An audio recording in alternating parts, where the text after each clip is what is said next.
In the middle of the pure ecstasy that is playing Baldur's Gate 3, the news dropped that Bioware, creators of Baldur's Gate 1 and 2, are laying off 50 of their employees. This would obviously be bad news whenever it hit, but there's an extra layer of "aw man" to it because of the timing. In this video, I thought I'd take a look at the statement about this situation from big Bioware bossman and talk about the situation Bioware finds itself in. Okay, so here's the statement from Gary McKay, general manager at Bioware Football Club. An update on the state of Bioware. Hello again. Today, rather than discuss one of our upcoming projects, I'd like to share an update about the studio itself and outline our vision for Bioware's future. In order to meet the needs of our upcoming projects, continue to hold ourselves to the highest standard of quality, and ensure Bioware can continue to thrive in an industry that's rapidly evolving, we must shift towards a more agile and more focused studio. It will allow our developers to iterate quickly, unlock more creativity, and form a clear vision of what we're building before development ramps up. To achieve this, we find ourselves in a position where change is not only necessary but unavoidable. As difficult as this is to say, rethinking our approach to development inevitably means reorganizing our team to match the studio's changing needs. As part of this transition, we are eliminating approximately 50 roles at Bioware. That is deeply painful and humbling to write. We are doing everything we can to ensure that the process is handled with empathy, respect, and clear communication. With that last point in mind, I want to take a moment to explain how we got here, what we're doing to support our colleagues, and what this means for Bioware's current and future games. What's happening now? After much consideration and careful planning, we have built a long-term vision that will preserve the health of the studio and better enable us to do what we do best: create exceptional story-driven single-player experiences filled with vast worlds and rich characters. This vision balances the current needs of the studio, namely ensuring Dragon Age TM Dreadwolf is an outstanding game, with its future including the success of the next Mass Effect TM, Mass Effect TM. We've chosen to act now in part to provide our impacted colleagues with as many internal opportunities as possible. These changes coincide with a significant number of roles that are currently open across EA's other studios. Impacted employees will be provided with professional resources and assistance as they apply for these positions. While it's unlikely that everyone will find a new role within the company, we are committed to supporting our staff as they navigate this change. Our sincere hope is that they can continue their exemplary work at studios who stand to benefit immensely from their talents. Immediate impact. If you're wondering how all of this will impact development of Dragon Age, not TM Dreadwolf, let me be clear that our dedication to the game has never wavered.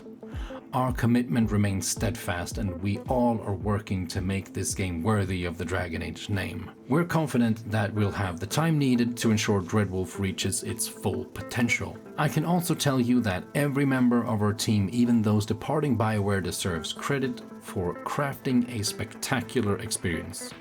These are our colleagues and friends, and we would not be here without them. I'm so proud of all of the work our team has done. What comes next? While this is an extremely difficult day for everyone at Bioware, we are making changes now to build a brighter future. We're excited for all of you to see what we've been building with Dreadwolf. A core veteran team led by Mike Gamble continues their pre-production work on the next Mass Effect. Our commitment to quality continues to be our North Star. As cliche as this sounds, there truly is never a good time to enact changes like this. There is never a good time to enact changes like this. I'm gonna let that hang. Okay, let's say it again. There's never a good time to enact changes like this. Then don't. But we trust that we have the right leaders and team in place with vision, passion, and proven track records to deliver world-class Dragon Age and Mass Effect experiences that our fans will love. For now, I want to thank everyone at Bioware, past and present, for making the studio what it is. I also want to thank our community for your continued support. We're eager to reveal more about Dreadwolf, and we look forward to discovering what else the future holds. Gary McKay, General Manager at Bioware. I know all of these statements are just PR bullcrap, but there is something very distasteful about this in my opinion. First of all, wouldn't it be refreshing if these statements were honest about the fact that they're about money? Of course, we all realize that that's what they mean when they write that this decision is done for the health of the studio.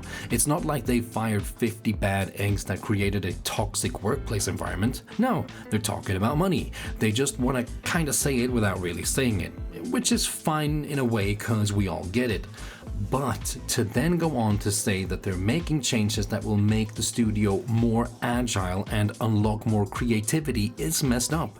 An executive is writing a statement where he claims that firing a big portion of the creatives at the company will help the company with its creativity. So we're dancing around the fact that Bioware needs to become more profitable and making ridiculous claims about how this is actually a good thing and that the studio will become better as a result. Bioware was once a very creative and innovative studio, creating games that became genre-defining back in the days of Baldur's Gate and Knights of the Old Republic.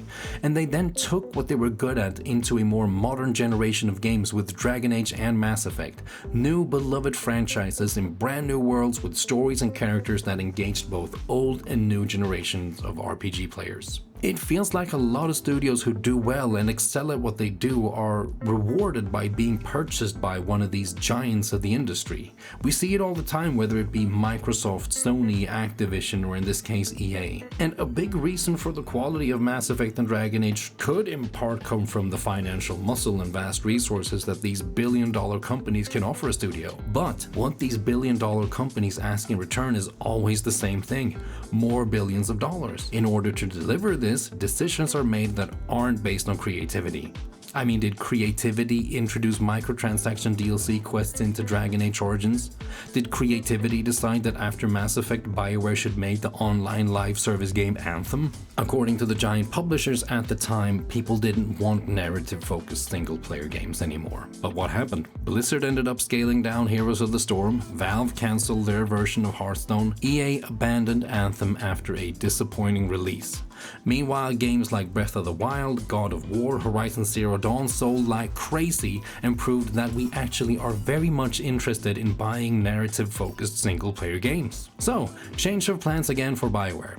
Get back to doing what you know. We need another Dragon Age and another Mass Effect, and you'll have to do it without a big part of your workforce. Sure, Bioware aren't making online live service games anymore, and they're back in their wheelhouse, but they're there for the same reasons as they were for making Anthem. Going back to these titles is currently considered the best bet if you want to sell a bunch of games. Now, I'm sure there are very talented people still working in Bioware, and that a lot of the decisions about these games are being made by people who know what they're doing and are passionate about the titles. Don't get me wrong, I think that a new Dragon Age and Mass Effect could be really good, but I think it's evident that the studio is in a tough spot where it feels like creativity has very little to do with what direction the studio takes. And I'm scared to think what would happen if Dragon Age and Mass Effect comes out and they don't do well. What will EA do with Bioware then?